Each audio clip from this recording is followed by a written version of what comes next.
Hey there YouTube, welcome back to the Allegheny Northern N-scale, and today we are doing the April 2022 update, and we're watching the local here run through one of the newest completed scenes, and we're going to talk about that right now as the first item on our update.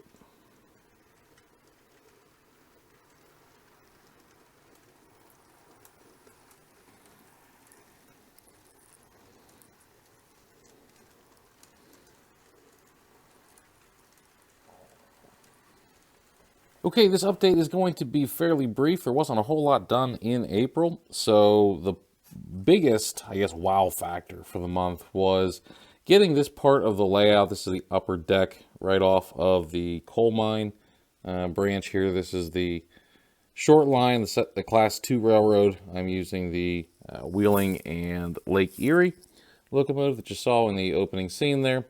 But I got the concrete pad in for the small fueling station that allows me to spot a tanker car of diesel fuel for the railroad. Also got the lumber yard set, and there are flat cars, and then there's some bulk head flat cars. You can see them sticking out the back there. I had pushed them back there because I was cleaning the track. And then also did a little bit of painting, kind of got the scenery all put in here. The static grass in the back area, and then also got the area back there ready for super trees. So that's the static grass, the shrubs, kind of made a little hillside there, and then I got all of the ballast in, the rails painted, all that sort of stuff. So that's about as far as it went. The rest of the area is still a plywood Pacific, and the only reason that's the case is I'm not sure what I'm doing with it yet. So I've got some structures that I need to build, and I kind of want to see how they're going to fit, and I might kit bash some things to make this sort of a downtown industrial look. So because that's not planned yet, I didn't want to go any further with the scenery. So for now, that's about where we are going to stop. Started working on a few more of the toggle switches here. These are all for the Y and the coal mine area. And so in this case, it's actually nice to have the toggles because that's kind of a far reach. And although you can do it, and everything that you would need to access is basically right here within arm's reach, it's nice not to have to push the manual levers down here. You can actually just toggle it and get your train to go where you want to. Not much I can do about the uncoupling. I haven't put any magnetic uncouplers in yet. I think I'm going to, but I haven't gotten that far in operation. So this area is now all wired up for remote switching, and I just need to take the wires, which you can see are hanging right here, and I need to continue them under the layout and get this area done. Just haven't gotten to it. Wasn't my favorite project on the layout, and I'll be honest with you, I'm putting it off just a little bit. Okay, got a few more of the 3D printed vehicles complete. And if you followed me on Instagram, you saw that I did this loader. It's actually a log loader. It's pretty cool. I don't know exactly what I'm going to do with it yet. It may just end up being a load for maybe a lowboy. I'm not sure yet. I haven't decided, but it's definitely a wide load. So I'm not exactly sure what I'm going to do with it just yet. It would look nice on that trailer if this wasn't already destined for something else. But I also did a loader that does have a place, and it's just a straight front loader, nothing fancy, but I got it all painted, weathered up. Like I said, this was a 3D printed model, so it comes, in that basic white plastic look.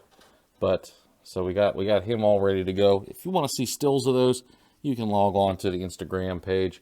Put the link down below where you can check that out. Coming over here to the intermodal yard, I did get some more of this cardboard cut into place, the foam core board. It's not really cardboard. So that is just taking the place of where plaster would be otherwise. So this is a lightweight alternative. And then the goal is, now that the roadbed is basically level with the top of this, I can feather on some very light, either smooth it or drywall plaster, something to just bring that right up to the rails. And then, of course, all of this area is going to be concrete around the rails. So that is coming along. It's not real high priority because I'm not working on this scene, but just for something to do, I did fill that in. I also outlined where the harbor is going to be. So if you can see where the black line ends there, that area is all going to be water, sheet piling around it, and that's going to be the end of the land right there. That'll all be water. And I know what you're thinking. Yeah, boy, I could use another boat, right? So might have to get another boat, get that thing built. Did have a lot of fun, although it did take quite a number of hours to build. But what's a harbor without some ships? So that's for a later project. Right now, we're just worried about getting this foam in, so I got a little bit more to put in, and then we will be done with the harbor. Okay, so you probably noticed that my platforms are missing, and that there's this weird structure that is now here. So this is sort of the next phase of what I'm doing here, and what I wanted this to be is sort of a terrace that is going to overlook the platforms. And I'm thinking about modeling some gardens, some seating areas down here, places that basically, people waiting for trains or waiting for people to arrive on trains could sit and look out over the trains that are coming in and leaving. So what I built was basically just out of styrene pieces, a sort of crude looking structure. It could probably use a few more legs for show, even though structurally it doesn't need it. I mean, this isn't going anywhere. But that's all that I had, so I'm going to use that for now. And then the platforms tuck right underneath it, but the platform overhang basically will stop at this point. And I need to design what that transition is going to look like. I have a few ideas in my head, but I haven't cut anything out yet. So upcoming, I'll be playing with that here a little bit, and then I'm not really worried too much about the front at this point. I'm just trying to get this all done. So that leads us to why the platforms are not here. Okay, so here are the platforms. These three I'm working on. These three I'm working on here. This one is almost done. What I am doing is replacing some of the aged concrete paint with new squares, just to simulate that they had been replaced. So this is going to need weathered and detailed a little bit, so it's kind of rough at the moment. Same with these other ones. These other ones I haven't even touched yet, so they need to have some of their squares replaced, and then they need to have the weathering powder applied to them, so that hasn't been done yet. And then also what I did was I took some of the I guess we'll call them the overhangs here, and I got those spray painted up, so they're kind of not quite a Pennsylvania red, but sort of. So they'll sit back in here. They do need some weathering down the center where dirt would collect because they're butterfly style. And then I have them all marked where they're going to get cut, because not all of them go the full length, right? So although the platform does, this is where this particular platform met up with the building piece that I showed you earlier. So I need to make some of those cuts and get this ready. In fact, I think this is the only piece that's actually fully cut and ready to go. So took them off while I was getting the concrete painted. These were my first larger projects where I was messing around with the airbrush, and quite frankly, the only reason I started working on these was because I wanted to try the airbrush on something that was a little bit larger than just some 3D models. And it's really a fantastic tool. Like, I mean, I love it to death. It has a learning curve to it, so if you haven't gotten into airbrushing yet, don't be intimidated by it. And I think that's probably why I stayed away from it for so long. But it is amazing, and it does so many different things as far as techniques that you can try. And so I was trying a bunch of stuff when I was working on this, and I ended up painting over most of it because I was basically just goofing around. But I'm really excited to continue working with that and just getting better with those skills. So I have some highway barrels that I know all of you out there driving around just love to see this time of year, but I've got them the the base is painted black, and then I've got them painted white here, and I will be adding the orange stripes to them soon, and then they will be making their way onto the layout. So there's a handful of them. That was actually one order, and they weren't very expensive. From Shapeways. Then I've got my last vehicle to finish up. It's a high rail excavator. So it's got its basic paint color on, yellows and blacks, and a little bit of silver there on the railroad wheels. But I think I'm going to set this in the town of Allegheny, where the maintenance of way district office is. I think it's just going to look real nice sitting in the parking lot there with some of the other equipment. So that's where he's going to go. I have seen some videos online of a maintenance of way train, basically a flat car with some rails on it, and then the maintenance of way stuff sitting on top of it, and it's pretty cool. So I thought that might be a nice excuse to buy some more maintenance of way equipment, some ballast regulators, some tampers, that sort of thing. So I may be in the future building something like that. It's fairly simple. You just need to recess some rail onto a flat car. Flat cars are easy to get, and then of course 3D print yourself some maintenance of way equipment, and you've got yourself a mow train. So we're going to look into that as a potential project coming up here. So that is really all that was accomplished in April. It's that time of year. The grass is growing. Picnic start, all that sort of thing, and it's just not as easy to get down into the train room. So between that and work just being absolutely busy, I have not had time to or energy to come down into the train room and really play around. So hopefully I'll get some more time here in May. But as we're starting off here, this is already we're coming up on the first weekend, I guess, full weekend in May.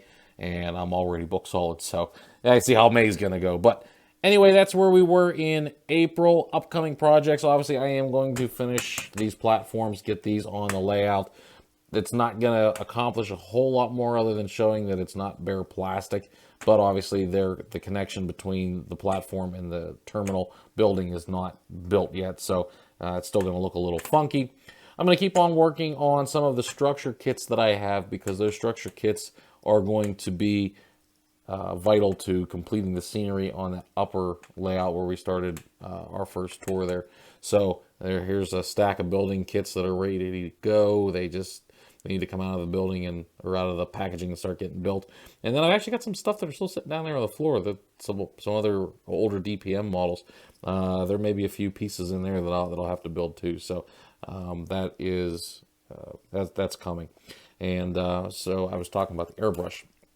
This is the airbrush that I bought. It was a Harbor Freight deal. I think it was about 120 bucks for the airbrush. It's a dual stage, so air and paint are controlled separately. Obviously, it's got a lock on the back here, so you could turn it into a single action if you wanted to, but I don't know why you would do that.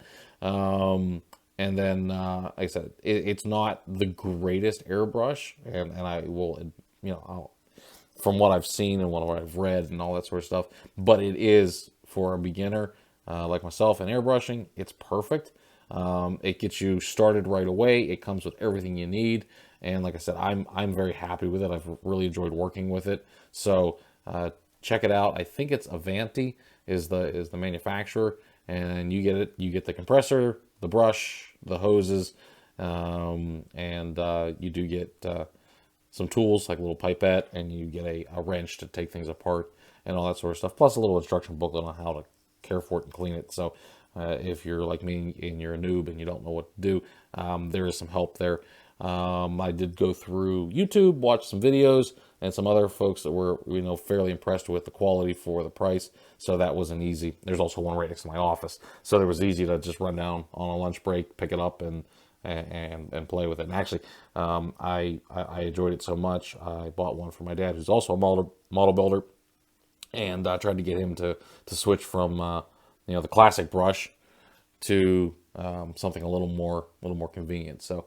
But anyway, so that is it for April, and you'll in May, here at the end of May, when I do that update, I'll have the barrels done, and on the layout somewhere, I'll have that little guy parked over in his home in the maintenance away district, and then I will have these platforms fully painted, fully weathered, ready to go, and on the layout with their butterfly roofs attached and cut to the right length. So outside of that, I don't know what kits I'm going to work on. Things are probably going to slow down, not only because of the season, but also because I'm in the part now where it's not going to be big flashy things. I'm going to need to start detailing, so I need to detail the buildings and things like that. So that will be coming up. Okay, until our May update, and that is all we got.